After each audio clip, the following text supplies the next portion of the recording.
Radu, I would like to start by asking you about the origin of this project. I know from other interviews that you started as a, I mean, you work as a journalist, and you started this project as a journalist, in fact. And I wanted to ask you, how did you decided to make this step from journalism, from a journalistic project to a documentary, to a film?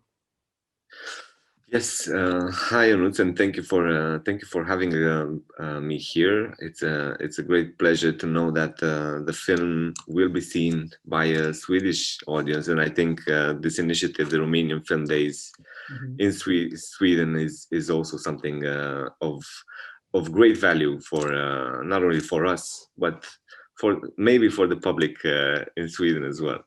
So yes, I started this project in 2016 by wanting to make a reportage along with the screenwriter of the film, with Lina Avtovoi. We just it wasn't. We've heard on the news that the government is preparing to declare this abandoned land close to the city center in Bucharest natural reservation. So this was quite a huge news, especially for someone who lives just a few streets away from that abandoned place. But also that it was quite a surprise to learn that there's an ecosystem there that is hosting basically hundreds of species of birds and animals and plants, Mhm. some of them quite rare. Mhm. And we just wanted to make a reportage just to understand what's the plan with the place. Mhm. So we started doing interviews with all these officials, with the people living in the area, and so on. And then we've met two very young boys, half naked. They were looking quite strange. They had long hairs, and their skin was sunburnt Mhm. and so on. And again, having this image very close to the city center was quite surprising, to say the least. And we just approached them, and this is how we were invited basically to meet the parents.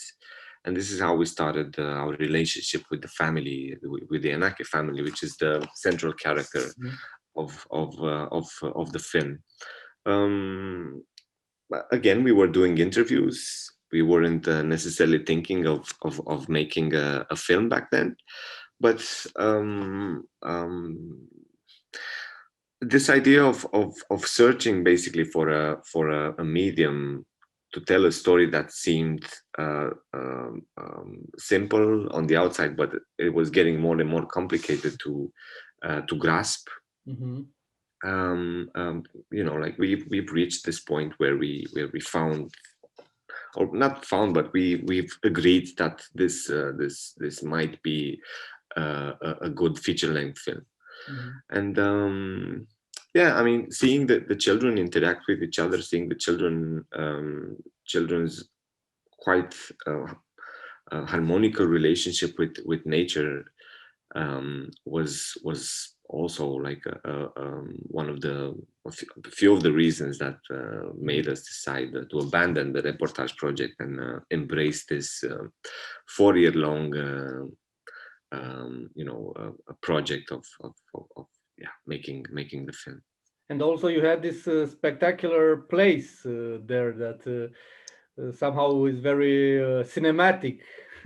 Absolutely, yes. I mean, you don't know how special that place is until you actually go there, and in the middle of it, through the reeds, there are some small pots that there were some small pots that the kids were using for their plays or for gathering water or food or something. And whenever you walked on those pots, you kind of I've been to the jungle a few times in the Amazon, and of course the nature is richer and everything is more wild, but I had the same feeling that I'm so far away from a city, and there were only these sirens that were like running on the boulevards, or big motorcycle engines were few of the reminders that I'm still in the city center, and not in like in full blown nature. So of course it was spectacular and everything, and but it was always the family at the center of our interest and fascination for this story. But did you have a plan when you started? I mean, when you decided to make a film, did you have a plan? So, for example, did you know that they will be evacuated, so that you will follow them in this process of trying to move to the city and to see how they will manage to do that? I mean, the plan in the beginning was to film just a few more months with them. It was just like reading the environmental law, this new context for the park was it was quite obvious, and that the family would have to leave at one point. So in the beginning, we just thought that 3 months, maybe 6 months, the family will leave, and we're going to have an ending for this potential film with them exiting the city on the big gray cement dam, and that would have been an image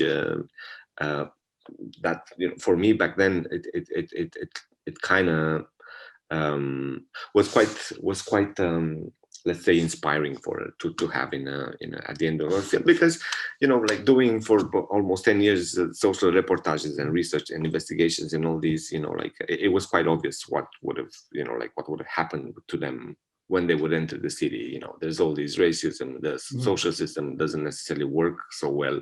There aren't that many options, especially for a family that was so disconnected by society. They didn't have, the children didn't have papers, documents, they didn't exist. How this is quite radical in terms of social isolation for them. So for me, as a, let's say, more or less locally minded journalist, it was, them exiting the park or being thrown out of the park, being evacuated, would have been a good ending.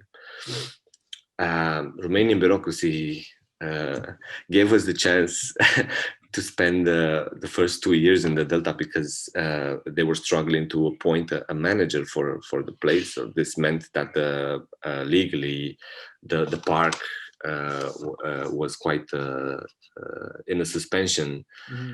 So the family actually, so after they appointed the park, they made it a natural reserve. The family stayed for 2 more years because of this, management thing.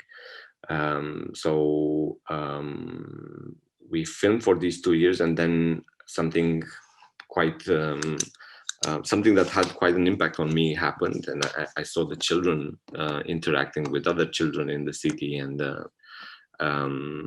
that's when I understood that this film needs to, or this research needs to carry on and needs to follow the family in the city as well, because the film was somehow, or not somehow, but in many ways, was becoming a story about ourselves as well, rather than a story about the family that's quite excluded.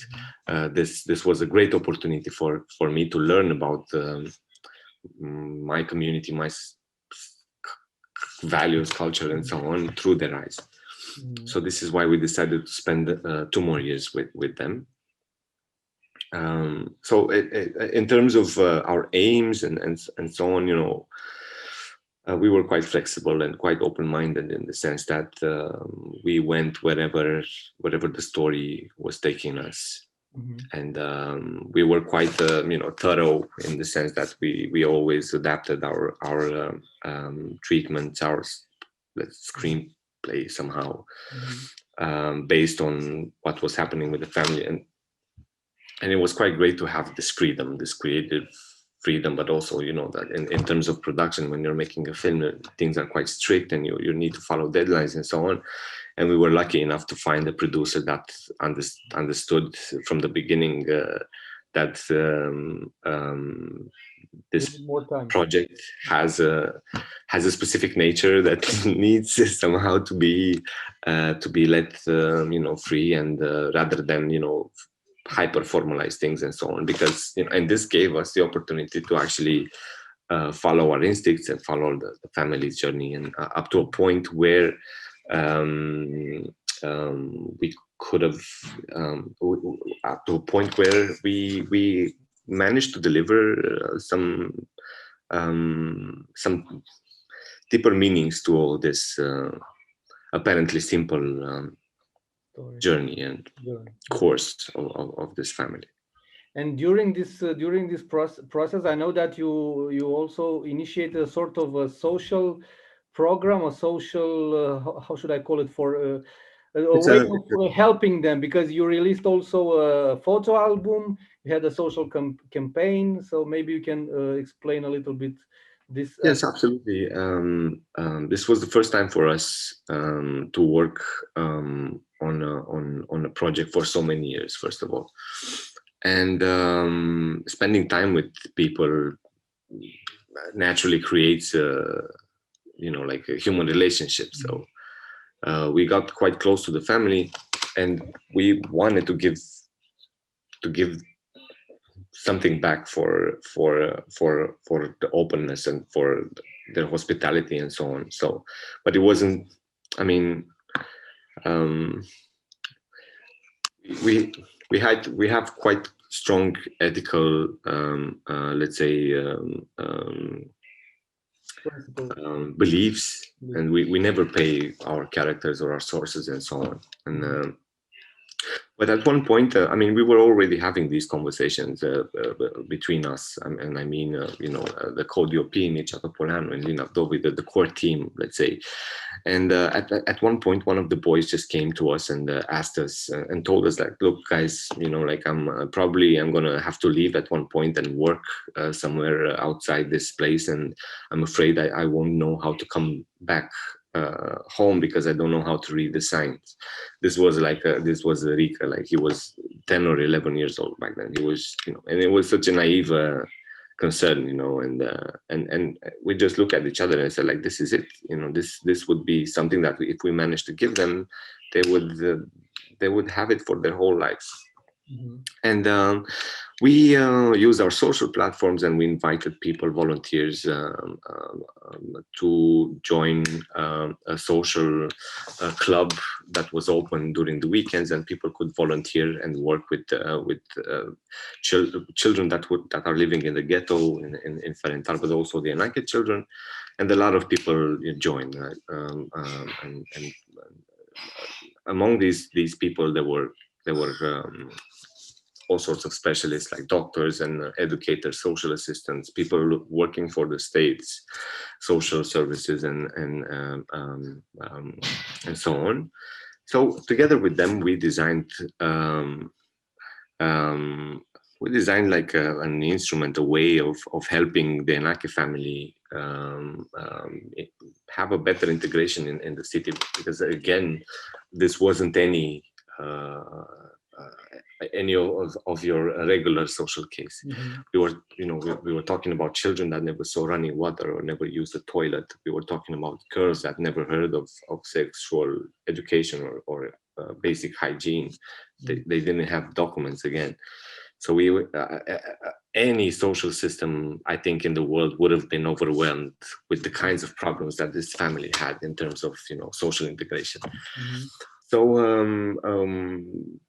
basically, we created the platform, and we mediated some of these services with the aim, first of all, to keep the family together, because the option for them would have been that the children would have ended up in a ghetto, separated by the parents, and the parents probably would have ended up homeless somewhere on the streets. And that wasn't an option for us after spending so much time with them and becoming friends, basically. And it wasn't hard to reach, like to give them a hand. Mm-hmm. Again, knowing that the alternatives for them would have been disastrous, and probably the film would have been more dramatic and so on. But we took this decision, and of course we had big debates and ethical and moral discussions and so on. But at the end of the day, the decision was quite human, and it was easy. we just had to make some phone calls and convince some people to join our table and discuss, and then they had to give some phone calls and so on. And this is how the project, this is how the family actually had access to a less traumatic integration. Yeah, the families, yeah, the children are quite okay right now. They all know how to read and write. Obviously, they all have documents. They all go to school every day. They have scholarships as well, and I think they're doing a great job under the circumstances. Now they're computer savvy. They do their classes on Skype, and we're all very proud of them. And yeah, unfortunately, the father passed away a few months ago, and they're still going through quite a big shock. But now the adults in the family, including Vali, have moved back with the mother to give her some support. So, you know, like, hopefully there's going to be more light in their lives in the future. And one last question. This is your first film as a filmmaker? Because as I mentioned at the beginning, you are a journalist, and you became basically a filmmaker for this film. What did you learn making this film, and what did you learn from this story, from this family that you filmed? Well, one of the best lessons I've learned making this film is that I want to make more films. And as a matter of fact, I'm working on 2 other films for 2 years now. I understood that the truth can also be human, can also be dramaturgical rather than journalistic. So that for me was a huge, that was a major, let's say, growing up professionally point in my life. And this is what expanded me, my horizon in terms of telling stories and searching for things to learn again, and to